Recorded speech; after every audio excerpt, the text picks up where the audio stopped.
अब ठाकुर जी गृहस्थ जीवन में प्रवेश पुनः कर रहे हैं। देखिए ठाकुर जी के गृहस्थ जीवन के प्रवेश भी निराले निराले हैं।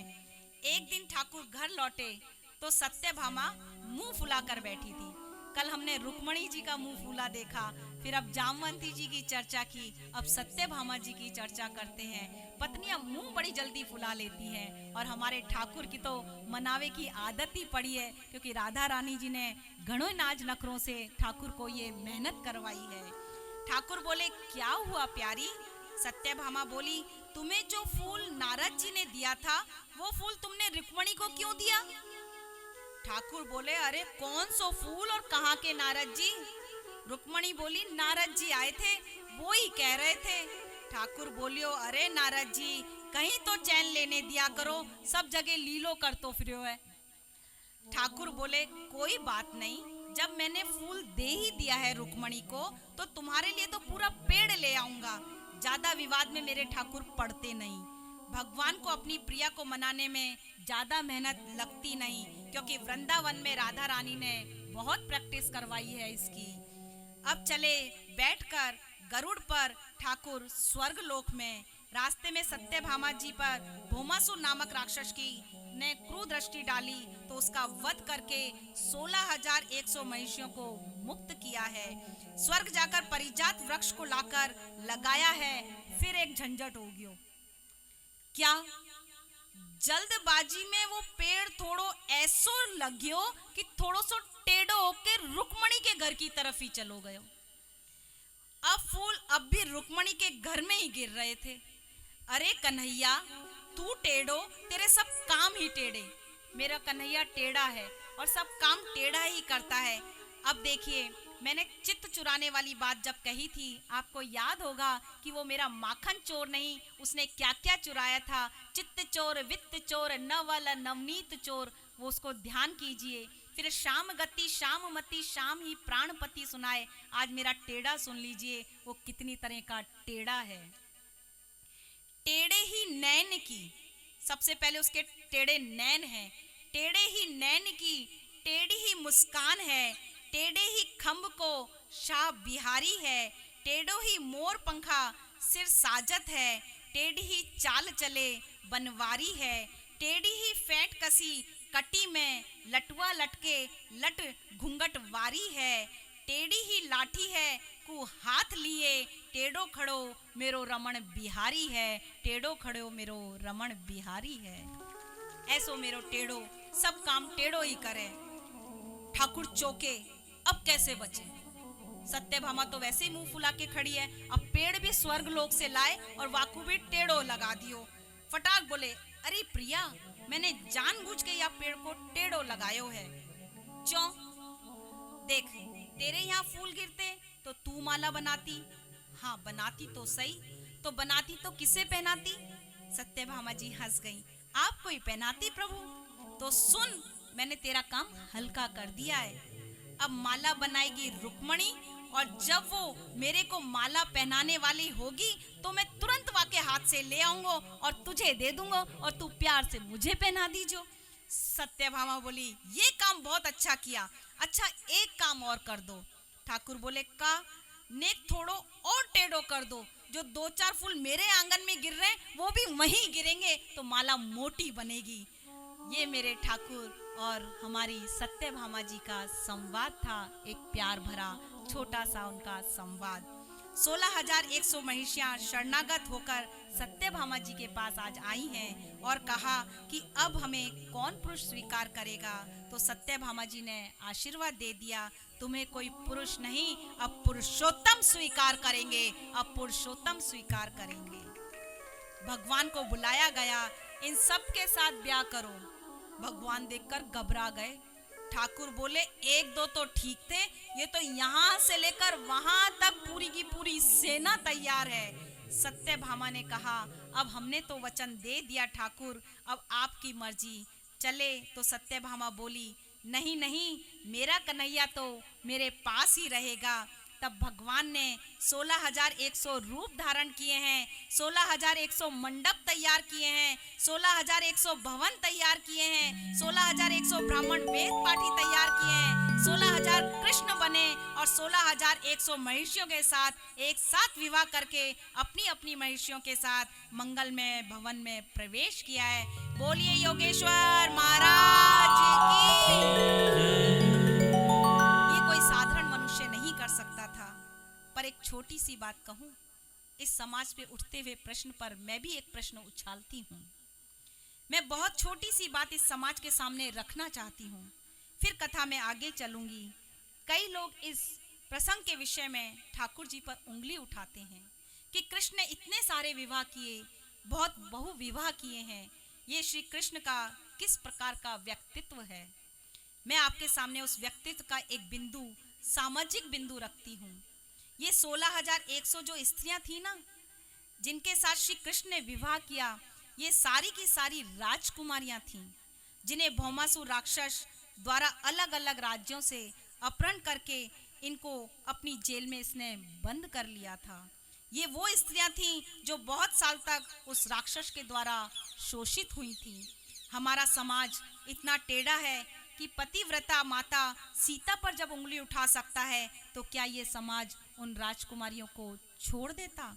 इतिहास उठाकर देख लो, जब इन राजकुमारियों को कृष्ण ने जेल से मुक्त करवाया तो ये सब राजकुमारियां अपने अपने राज्य में गई थीं, लेकिन वहाँ पर जो इनकी निंदा हुई, गैरों के साथ जो व्यवहार होता है वो इनके साथ व्यवहार हुआ, और जो दुर्दशा हुई ना, तो इन्होंने उस राक्षस की जेल से ज़्यादा दुर्दशा भोगी। अपने ही लोगों के द्वारा उनके राज्य से उनको निष्कासित कर दिया गया था। सोचो, कोई हमारे ही घर से हमें निकाल दे तो हमें कैसा लगेगा। जब हम दुख भोग कर आई हों, जब हमारे ससुराल में हमें दुख दिया गया हो और हम हमारे पीहर में आए, हमारी माँ और पिता के द्वारा हमें वहाँ से निष्कासित कर दिया जाए, तो हम पे क्या बीतेगी। आज अपने लोगों को 21वीं सदी में, आज आप लोग 21वीं सदी में मॉडर्न कहलाने वाले किसी पुरुष में क्या इतना दम है कि ऐसी किसी भी स्त्री को वो अपना ले? नहीं है। जिसका शोषण हुआ हो, 21वीं सदी का ये यूथ क्या उसे अपना लेगा? जब इन्हें अपने घर से निकाला गया, तब ये राजकुमारियां मिलकर सत्यभामा जी के पास गईं और बोली, हमें आप अपनी चाकरी में, सेवा में रख लो, हम आपकी नौकरानी बन लेंगी, हम आपके घर का सारा काम कर देंगी। हे सत्यभामा जी, पहले हमारे पास उस राक्षस के जेल की छत तो थी, लेकिन अब हम ना घर की रही हैं ना घाट की रही हैं, अब आप ही हमारी रक्षा करो। पीछे खड़े थे कृष्ण।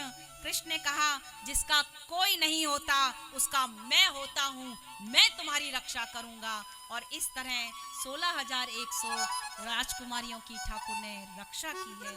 ठाकुर ने इन सब राजकुमारियों के साथ ब्याह किया और इनके स्त्रीत्व की रक्षा की है।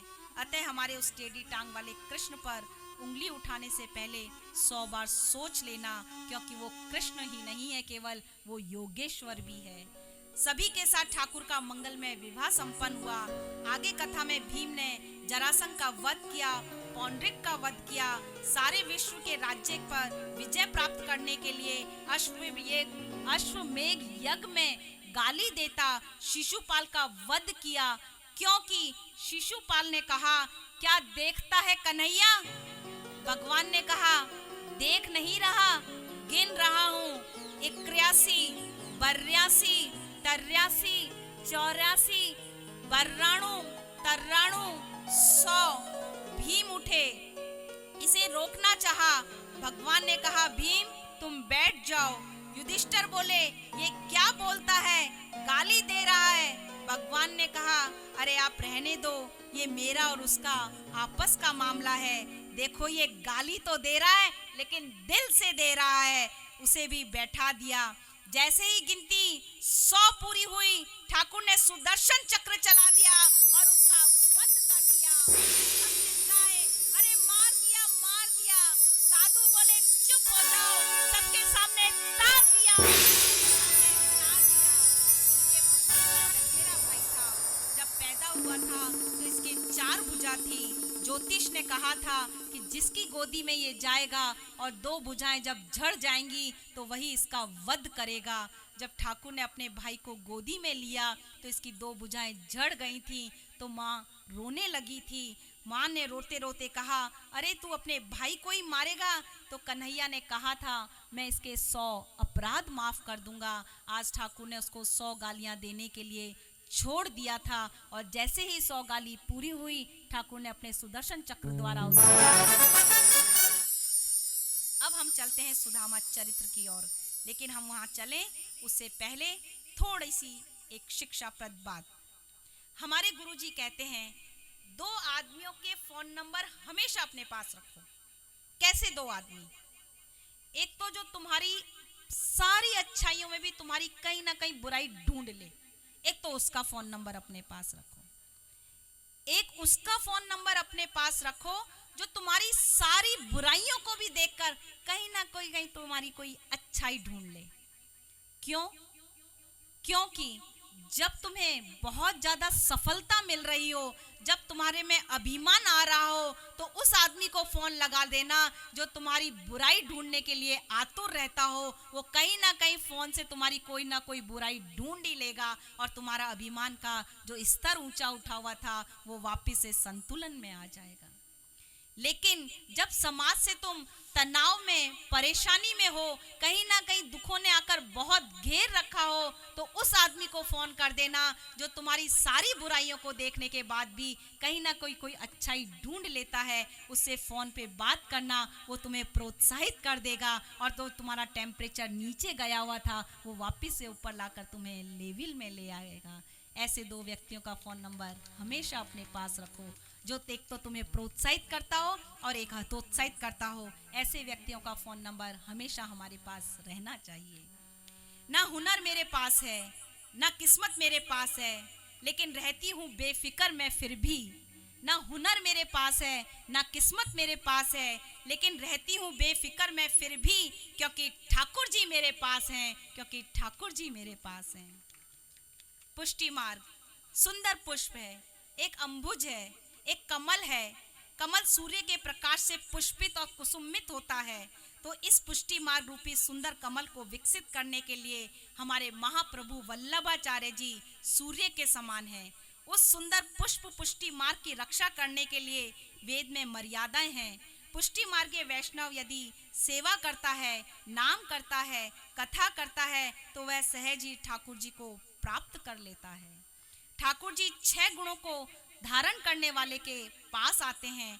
वैष्णव में भी कीर्तन, स्मरण, दर्शन, प्रार्थना, श्रवण और सेवा, इन 6 में से एक भी अगर वो ठाकुर के पास लेकर जाने का प्रयास करता है तो ठाकुर स्वयं उसके पास आते हैं और ठाकुर उसका कल्याण करते हैं।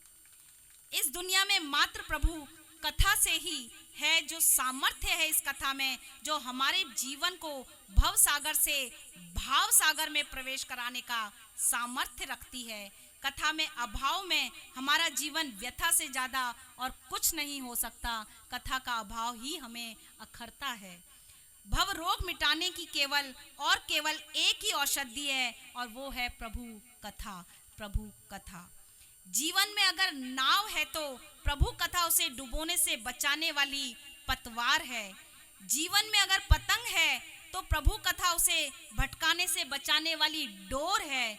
जीवन में अगर एक वृक्ष है तो जीवन अगर एक वृक्ष के समान है तो प्रभु कथा उसे सूखने से बचाने का खाद और पानी है। अतः प्रभु कथा का आश्रय लीजिए और यह आपको भव सागर से बचाकर भाव सागर में प्रवेश करा देगी। हमारे वैष्णव भाई व बहनों, भागवत कथा करवाने की चर्चा चल रही है, फोन आ रहे हैं, तो हमारे पंडित जी से आप संपर्क करें। वही आपका चंद्रमा सुझाएंगे, आपके मुहूर्त निकलवाएंगे कि आपको कथा कब करवानी है। ये कार्य हमारे पंडित जी करते हैं। एक बार जोरदार तालियां हमारे पंडित जी के लिए भी बजनी चाहिए।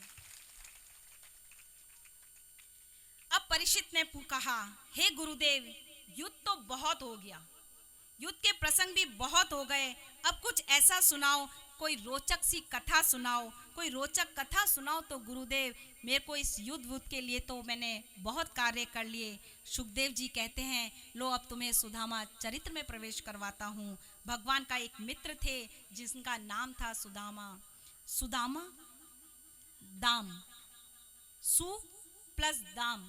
तो दाम का अर्थ क्या है और सु का अर्थ क्या है? दाम का अर्थ है बंधन और सु का अर्थ है शुभ। जैसे आप और हम बंधे हैं शुभ के बंधन से, 7 दिनों से बंधे हैं। व्यासपीठ से मैं वक्ता के रूप में और आप सब श्रोता के रूप में एक शुभ के बंधन में हम दोनों बंधे हैं। जो शुभ से बांध कर रखता हो वह सुदामा है। सुदामा शुभ से ही हमेशा बंधा है। महाभारत में कर्ण आदमी बुरा नहीं था, उसका व्यक्तित्व बुरा नहीं था, लेकिन वो बंधा गलत से था। वो दुर्योधन से बंध गया था और दुर्योधन का अर्थ होता है दूसरों का धन लेने वाला, वो दुर्योधन होता है। कर्ण के पास सब था, पद नहीं था। दुर्योधन ने उसे पद दे दिया, बस बंध गया। और जब वो दुर्योधन उससे जो चाहता वह करता था और वो सब अशुभ काम उससे करवाता था। सुदामा जो ऋणी ही अच्छे का होता है, ऋण ही अच्छे से मांगता है, जो मदद अच्छे की करता है। सुदामा कृष्ण के मित्र हैं, दोनों राजा हैं। मैंने कुछ गलत कहा? दोनों राजा हैं, मैंने सही कहा। कैसे? कृष्ण भी राजा हैं और सुदामा भी राजा हैं और दोनों राजाओं की दोस्ती हो गई। कृष्ण ऐश्वर्य साम्राज्य के सम्राट हैं तो हमारे सुदामा जी निर्धन साम्राज्य के सम्राट हैं। दोनों ही राजा हैं। इन दोनों से बड़ा धनी तो सुदामा से बड़ा निर्धन कोई नहीं, कृष्ण से बड़ा धनी कोई नहीं और सुदामा से बड़ा निर्धन कोई नहीं। सुशीला और सुदामा की जोड़ी भी बड़ी सुंदर जोड़ी है। दोनों पति पत्नी एक दूसरे को समझते हैं। पवन भैया आप आए। शुभकामनाओं सहित श्री संतोष कुमार व्यास, सीए जयप्रकाश व्यास, इन्होंने चेक दिया है आपको और शायद चेक मैं देख सकती हूँ 11,000 का अपनी तुलसी गौशाला के लिए आपको गुप्त रूप से दान दिया है। आपको बहुत बहुत बधाई इसके लिए। सुदामा व सुशीला की कुटिया ऐसी थी जिसमें कोई भी आ सकता था, जिसमें सब घुस सकते थे, जिसमें कोई आने से नहीं रुकता था। जैसे सूरज की गर्मी, बादलों का पानी, हवाओं की धूल, सब उसकी कुटिया में घुसते थे। इसका मतलब सुदामा की कुटिया टूटी फूटी थी। सुदामा और सुशीला के 2 बच्चे थे, लेकिन खाने में घर में रोटी नहीं थी। बच्चे कहते माँ भूख लगी है, तो सुशीला झूठ मूठ हांडी के चूल्हे पर तंदूर चढ़ा देती और कहती तंदूर पक रहे हैं, तंदूर पक रहे हैं। जब बच्चे नहीं मानते तो सुशीला सुदामा को बच्चे सौंप देती। सुदामा बच्चों को गोदी में लेकर कृष्ण की लीलाओं का बखान झूम झूम कर करते और बच्चे और सुशीला को सुनाते। कहते 6 दिन के थे मेरे कन्हैया जब पूतना आई थी और उसको ऐसा मारा था कि सीधी गोलोक धाम में चली गई थी। बच्चे कृष्ण की लीला सुनते सुनते सो जाते और सुदामा निर्धन थे, लेकिन कैसे निर्धन थे ये सुनिएगा। सुदामा निर्धन थे पर दरिद्र नहीं थे। मेरे सुदामा दरिद्र नहीं थे, सिर्फ निर्धन थे। निर्धनता व दरिद्रता में बहुत फर्क है। निर्धन कौन होता है? जिसके पास धन नहीं होता। अरे धनवान भी दरिद्र हो सकता है, क्योंकि दरिद्र कौन है? जिसके पास देने को 2 मीठे वचन भी ना हो, वो दरिद्र है। जिसके पास कहने को 2 मीठे वचन भी ना हो। दरिद्र नहीं होना अपने जीवन में आप लोग कभी।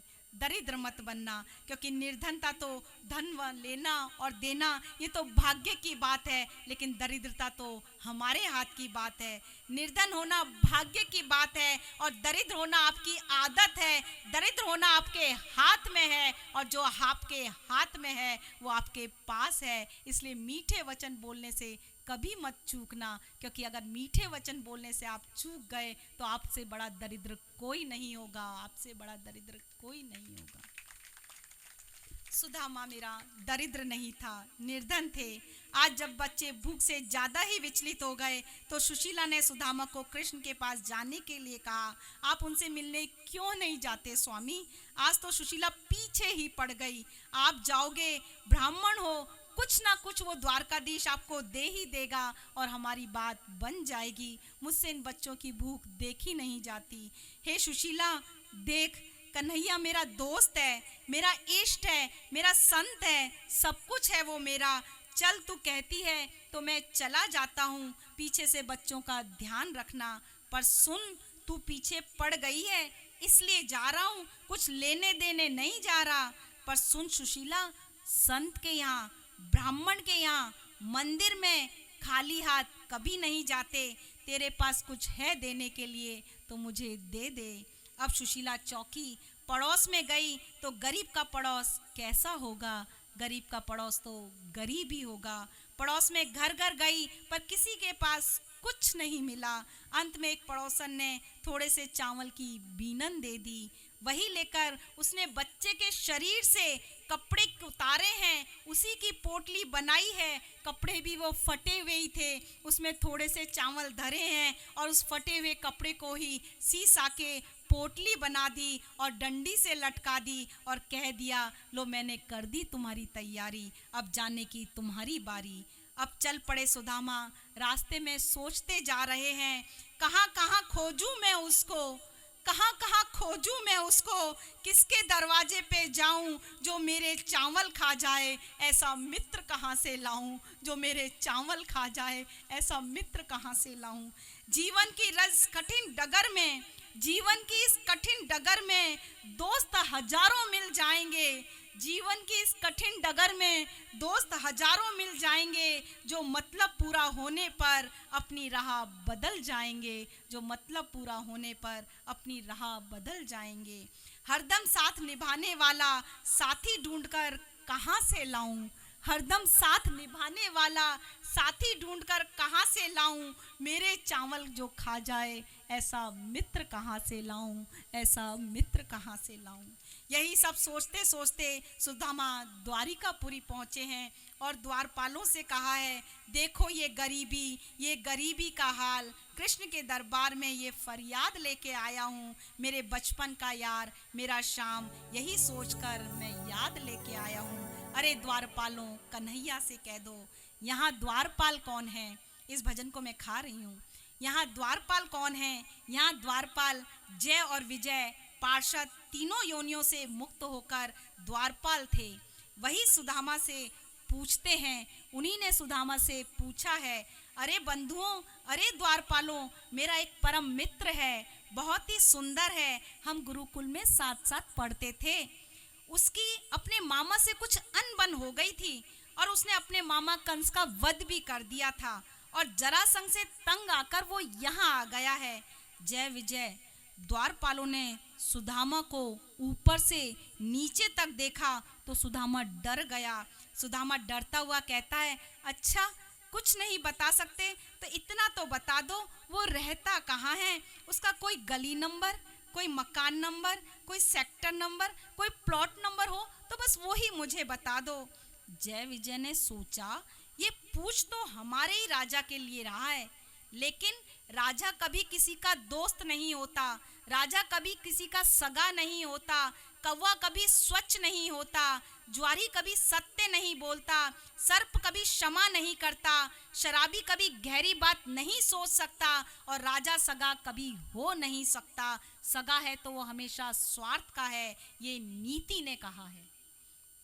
जय विजय द्वारपाल देखते हैं कि द्वारकाधीश का दोस्त कैसे होगा। फिर याद आया, एकमात्र हमारे ही राजा तो ऐसे हैं जो गरीबों से ज्यादा दोस्ती करते हैं, जो गरीबों से ज्यादा दोस्ती करते हैं। जय विजय दौड़कर महल में जाते हैं। ठाकुर स्वर्ण में चमकते सिंहासन पर बैठे हैं। अष्ट सखियां प्रभु की सेवा कर रही हैं। कोई तांबूल अर्पण कर रही है, कोई जल अर्पण कर रही है, कोई पंखा झेल रही है।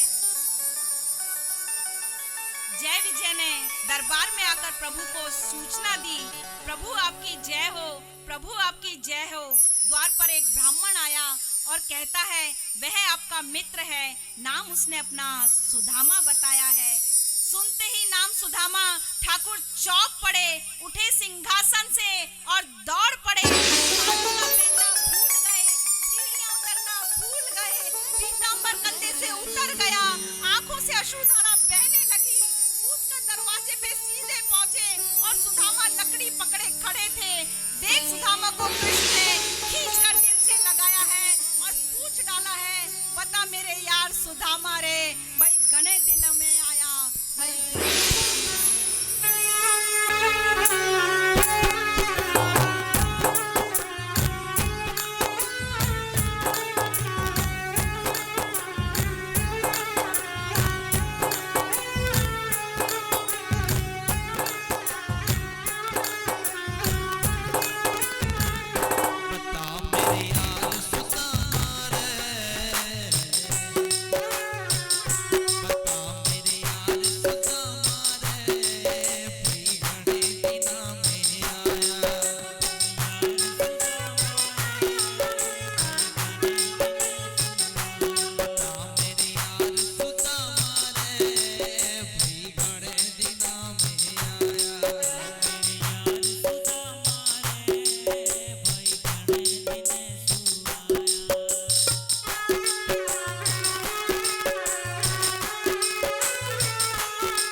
तकरार सुदामा रे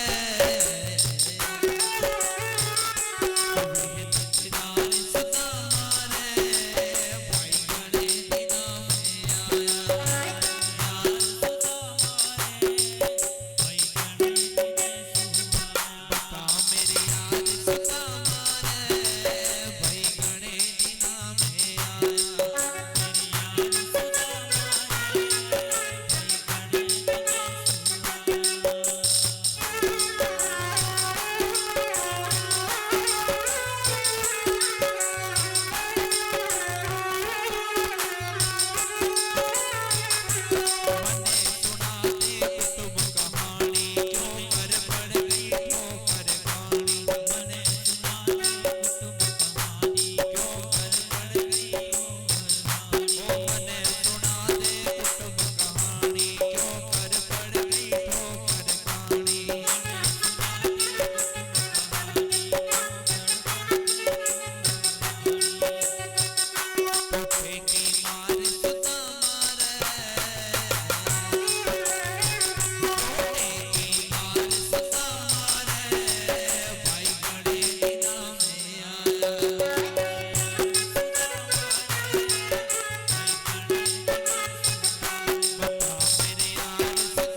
दुबला था, पेट में आंत नहीं थी तो मुंह में दांत नहीं थे, तन सूखा कांटों के समान था, लेकिन मस्तक पर दिव्य ज्योति चमक रही थी। पर ये क्या, पैर की बवैयां फटी थीं, जिन पर रक्त बिंदु झांक रहे थे। कृष्ण ने सुदामा को सिंहासन पर बैठाया और खुद सुदामा के पैरों में बैठ गए और देखा रक्त तो बोले, अरे रुक्मणी, गर्म पानी लाओ, मेरे मित्र के पैरों में से रक्त निकल रहा है। पर मित्र पैर में प्रेम में इतना धैर्य कहाँ, पानी आता और सुदामा के पैरों को धोते, इतना उनमें सब्र नहीं था, इतना उनमें धैर्य नहीं था, क्योंकि आज कृष्ण का मित्र आया था, आज कृष्ण का सुदामा आया था। आज कृष्ण सुदामा से बंधे थे तो सुदामा कृष्ण से बंधे थे। बस देखी उनकी सुदामा की दीन दशा, देखी सुदामा की दीन दशा, करुणा करके करुणा निधि रोए। देख सुदामा की दीन दशा, करुणा करके करुणा निधि रोए। पानी परात को हाथ से छियो नहीं, पानी परात को हाथ से छियो नहीं, नैनन के जलसू पग धोए, नैनन के जलसू पग धोए। अरे मित्र, तू इतने दिन कहाँ था? तू मुझसे मिलने आया क्यों नहीं? मैं व्यस्त था तो तू ही आ जाता। सुदामा ने कहा, तो मैं कौन सा खाली बैठा था, मैं भी व्यस्त था। ये तो तेरी भाभी है जो जिद की उसने, इसलिए मैं आया हूँ। अब ठाकुर ने जो कहा है वो मेरी मात्र शक्तियों को समर्पित करती हूँ।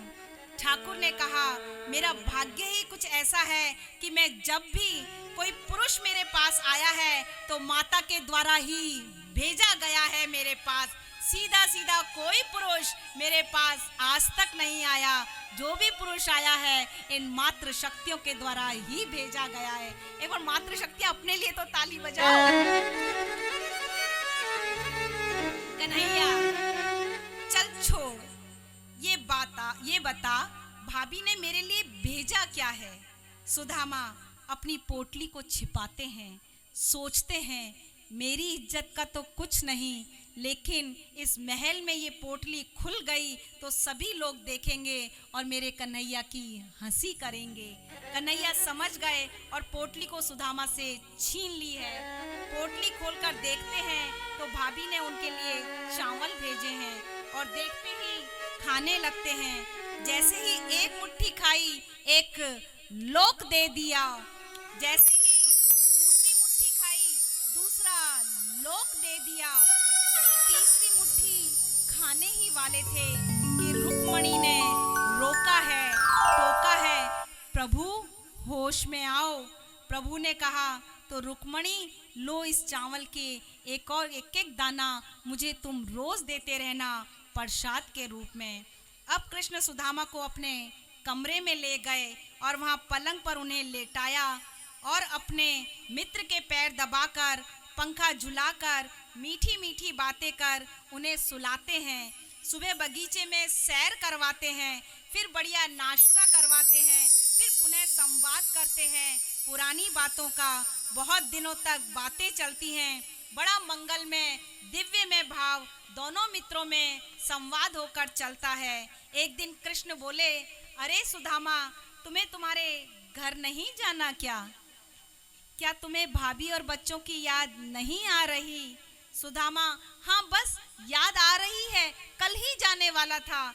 कृष्ण ने कहा, कल क्यों, अभी क्यों नहीं जा रहे? तो सुदामा ने कहा, हाँ अभी जाता हूँ। तो कृष्ण ने कहा, जाओ।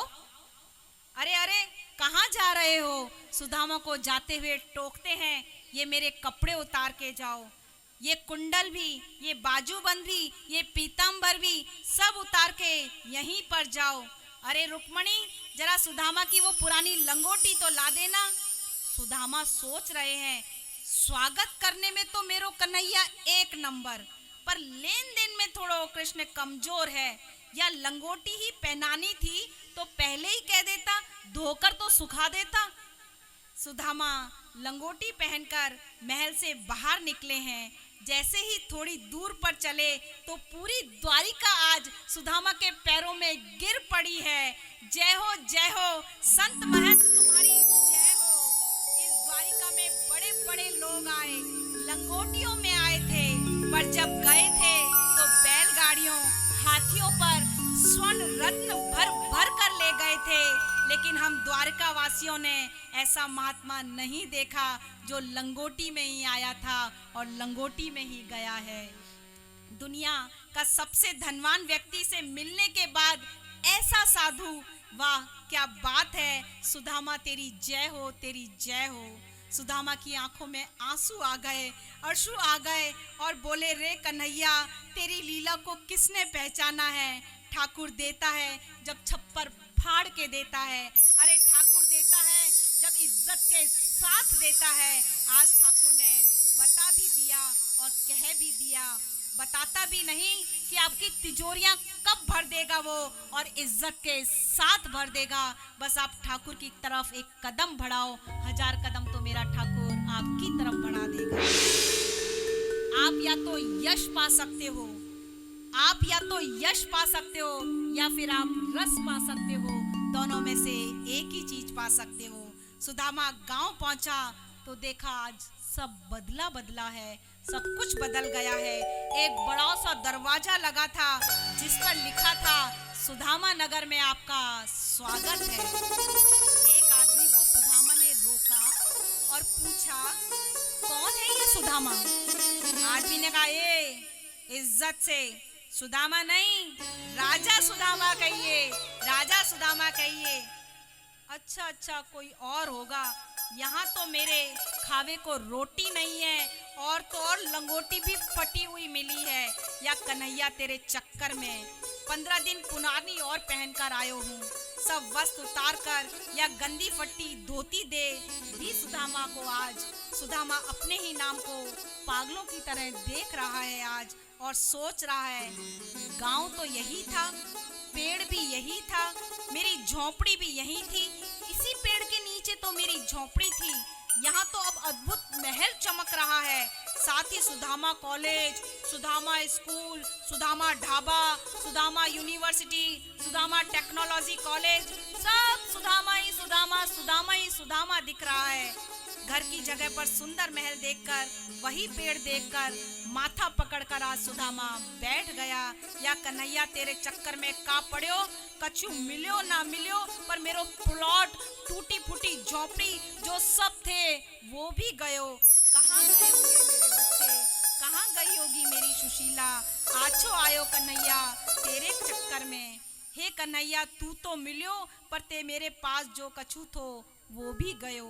सही कहती है गोपी तोए, पक्को चोट्टा है, पक्को चोर है तू। इतने में महल में से एक मोटी ताजी सेठानी ने आवाज लगाई। सुदामा झल्ला कर चिल्लाए, ए कौन माया है जो मोय बिगाड़वे आई है। माया नहीं हूँ, आपकी पत्नी सुशीला हूँ। मेरी सुशीला, मेरी पत्नी, और ऐसी ये जेवर, ये नखरा, ये बोर, ये टीका, ये हार, चूड़ा, बाजूबंद, ये भारी साड़ी, ये सब तो कहाँ ते मिल गए। ये द्वारकाधीश से मिल के आयो तो टनाटन तो गोपाला ने मोए कछु ना दियो, और तो यहाँ बैठे बैठे कौन आ गयो तो देवे वास्ते।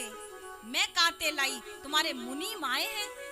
हाँ हाँ, मैंने बड़ी बड़ी फैक्ट्रियां लगा रखी हैं जो मुनीम धरूंगो। नहीं नहीं, वो ही आए हैं, ये सब दिखाइयो। देखो देखो तो सही, कौन सो मुनीम आयो हिमायती को। हाँ हाँ, आज चलो देखो देखो, आओ आओ। भीतर जाकर देखा है तो सुदामा ने तो भाई ऊंची वाली धोती पहने, बगल वाली बरगंडी बांधे, राजस्थानी चूतड़ वाली पगड़ी बांधे, नाक पे गोल चश्मा धरी के, कान में कलम फसाई के, दोनों बच्चों को गोदी में बैठाई के हमारे श्री ठाकुर विराजमान है। अरे कन्हैया तुम, और नहीं तो क्या, हम हैं, हम रथ पे आए और तुम पैदल आए। अरे कन्हैया मोई रथ पे बैठा ले तो तेरो रथ का घिस जातो, बूढ़े ने परेशान कीनो है। तोय रथ पे बैठा ले तो हे मित्र, हे सुदामा, या धरती को कैसे रुवाई दे तो। हे साधु, हम जैसे अर्थावान अभिमान को वाहन पर चलना चाहिए, क्योंकि हमारे चलने से ये धरती दूषित होती है। अरे परमात्मा, जब तू चलता है ना तो ये धरती पवित्र नहीं तीर्थ बन जाती है, तीर्थ बन जाती है। तू पैदल चलकर आया है, ये धरती तेरे पैदल चलने से शुद्ध हो गई है।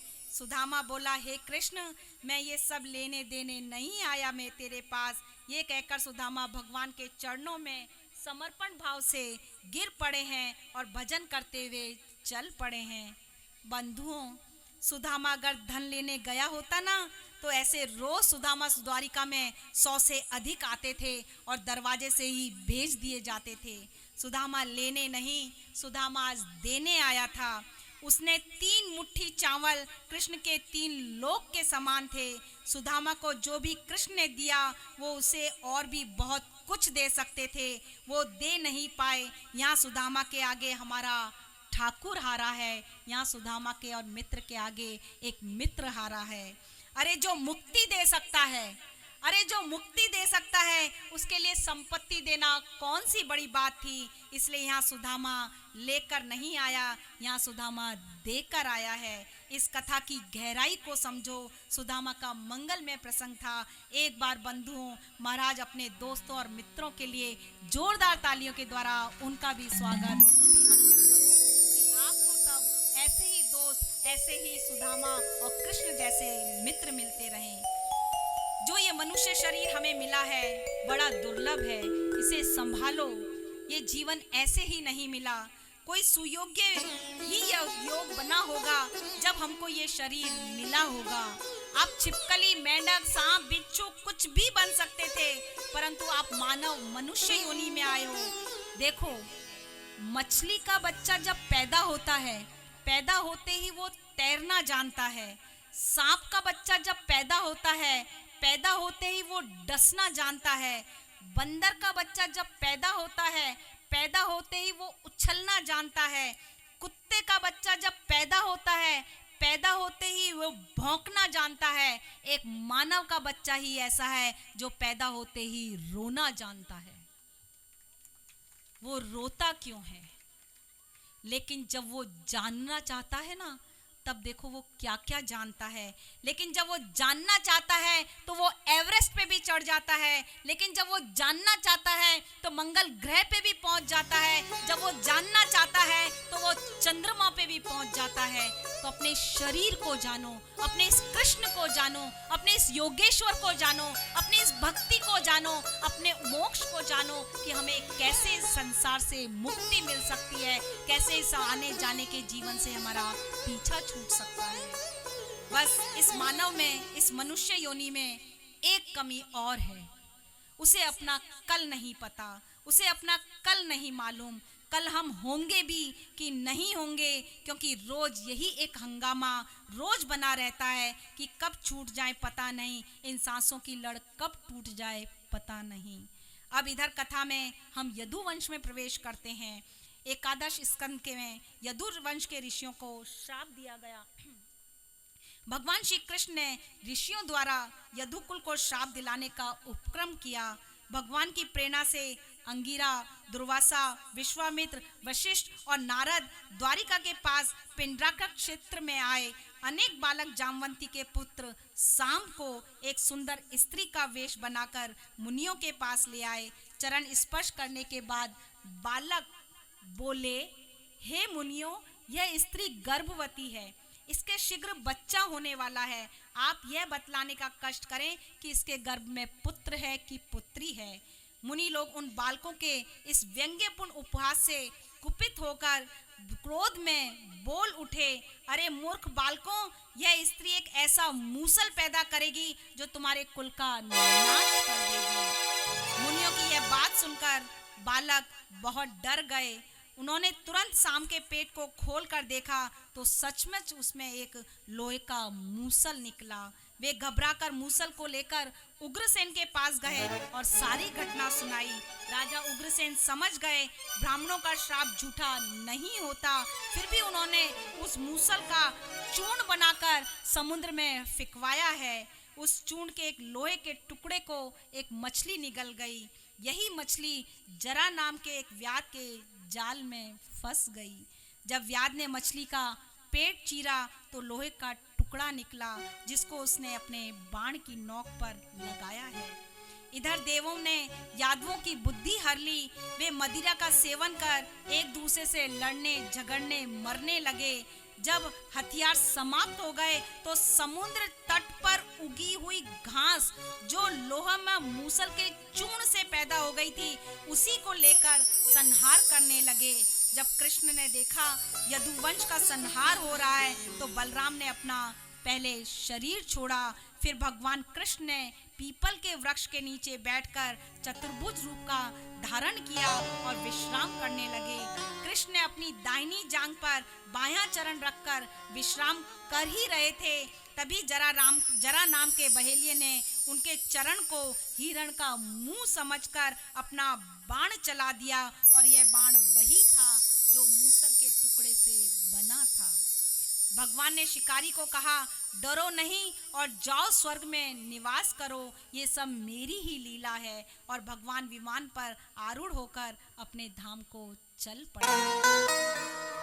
इधर भगवान ने उद्धव और यदु का चरित्र भी सुनाया। महाराज यदु के अंदर एक अद्भुत प्रतिभा थी, एक अद्भुत समझ थी। महाराज यदु भीड़ में से महात्मा को पहचान लेते थे, ये उनकी समझ थी। महात्मा की पहचान वस्त्र से नहीं होती, भीड़ से नहीं होती। जो मेले में भी अकेला और अकेले में भी मेला, ऐसे वो संत थे। ऐसे ही यदु भीड़ में भी पहचान लेते कि कौन महात्मा यहाँ पर बैठा हुआ है। एक दिन यदु अपने महल की छत पर थे और नीचे स्वर्ण का सोने का बाजार लगा था। ऊपर से यदु नीचे बाजार को देख रहे थे। देखा उसी भीड़ में एक महात्मा जा रहे थे, नाम था दत्तात्रेय। परंतु लोग दत्तात्रेय को पागल समझते थे और दत्तात्रेय लोगों को पागल समझते थे। ये मिट्टी के पीछे पागल हुए जा रहे हैं, ये दुनिया ऐसी ही है। बंधुओं, जो लोग कथा में नहीं आए वो हमें पागल समझ रहे हैं, और हम जिन्हें कथा में नहीं ला पाए वो हम उनको पागल समझ रहे हैं। ये दुनिया ऐसी ही है, एक दूसरे को सब पागल ही समझते हैं। यदु ऊपर से दत्तात्रेय को पहचान गए, जोर से चिल्लाए, अरे अरे अरे, रुक रुक रुक, महात्मा यदु आप कहाँ भागे जा रहे हो? दत्तात्रेय ने सोचा, ये मुझे कौन पहचान गया। यदु महल से भागे, अपना मुकुट उतारकर फेंक दिया। पत्नी ने पूछा, आप कहाँ जा रहे हो? पत्नी को कह दिया, तू संभाल लेना राज्य। मंत्री पीछे पीछे भागता कि क्या हुआ क्या हुआ। भागते भागते यदु की धोती फट गई, कुर्ता फट गया। मंत्री बोला, प्रभु ध्यान रखो, आपके वस्त्र फट रहे हैं। यदु ने कहा, अरे मंत्री, ऐसे वस्त्र क्या, ऐसे 1000 वस्त्र पहनकर भी जिस आनंद की बूंद मुझे नहीं मिल सकती, उस आनंद की बूंदें दत्तात्रेय बाबा की छत पर बादल बन के बरसते हैं।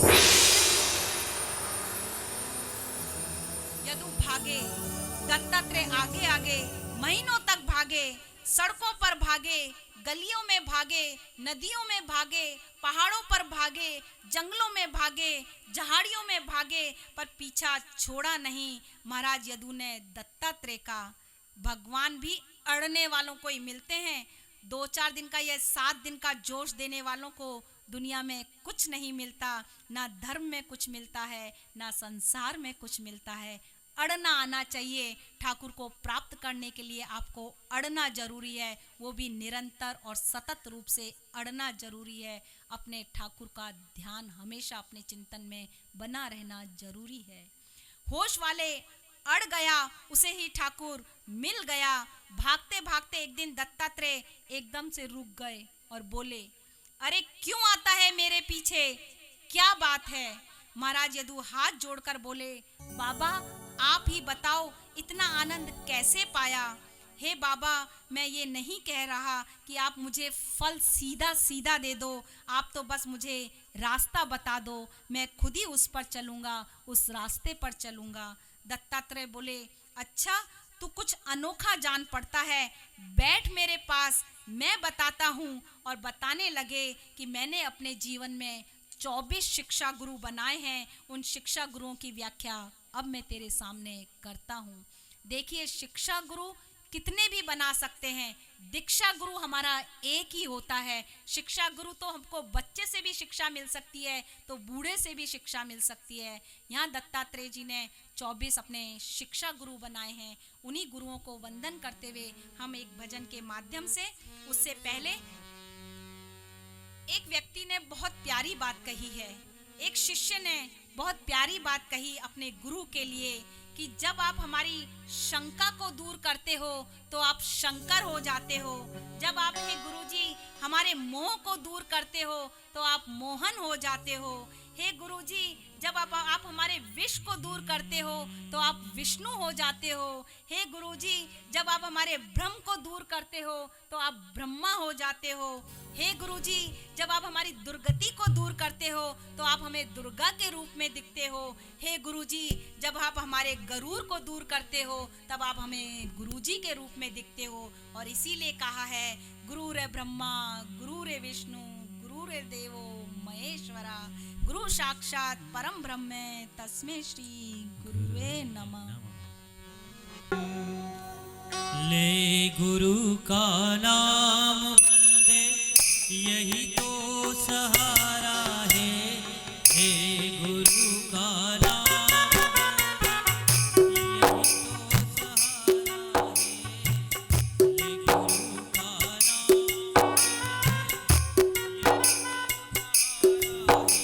ये जग का पालनहारा है। हे गुरु का नाम वंदे यही तो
कौन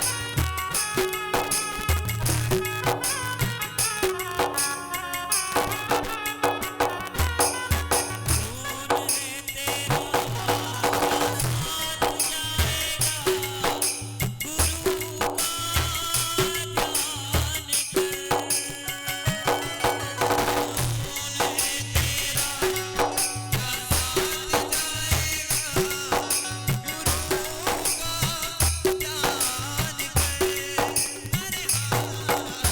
जाएगा,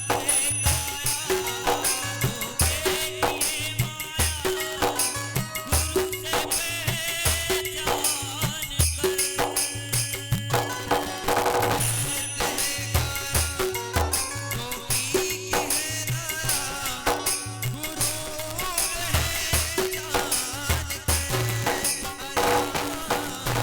हे मानव नादान, हे मानव नादान, तूने गुरु को बिगाड़ा है। हे मानव नादान, तूने गुरु को बिगाड़ा, ये जग का पालनहारा है। हे गुरु का नाम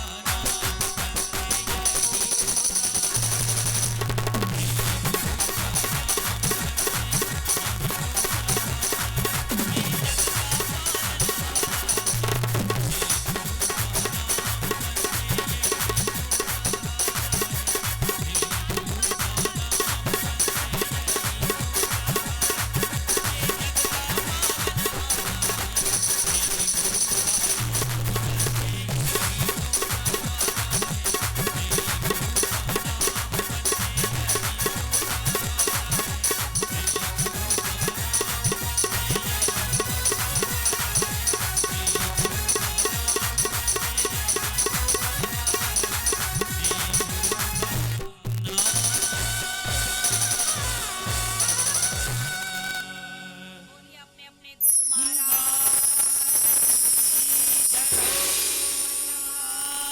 धीश की जय, यमुने महाराज जय जय श्री राधे,